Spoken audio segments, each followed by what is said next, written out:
Arenys de Lledó s'ha convertit esta Setmana Santa en punt de trobada de ramaders, artesans i investigadors per a repensar el futur de la llana, un material tradicional que, tot i les seues propietats, ha perdut valor fins al punt de ser considerat un residu. Durant les jornades impulsades pel Centre d'Investigació Agroalimentària d'Aragó han analitzat la qualitat i el tipus de la fibra de les ovelles del territori per explorar-ne nous usos. Las posibilidades son varias. Lo que es importante es el tratamiento en la esquila, que es lo que queremos ver hoy, cómo que se aúne el ganadero junto con artesanos u otras personas que trabajen en el sector con lana, como puede ser la agricultura o la construcción, y ver qué necesitan estos clientes, por así decirlo, a la hora de la esquila para poder sacarle más partido a la lana y que no haya tanto porcentaje de desperdicio en esta esquila.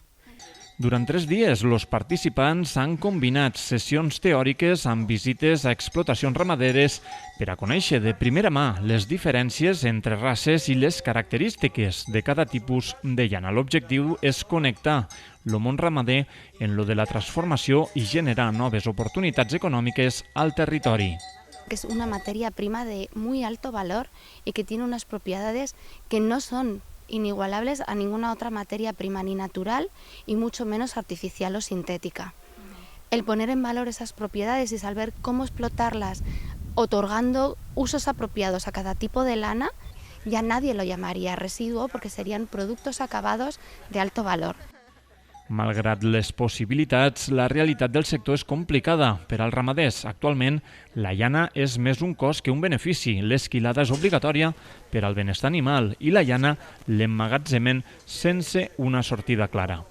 Te la toca guardar i esperar això, el que pràcticament són gent particulars que la vulguin aprofitar o bé per a temes d'agricultura regenerativa i ecològica que l'aprofiten per als horts, per a fer cobertura vegetal o per a fer algun tipus d'artesania, però de moment és una cosa molt minúscula.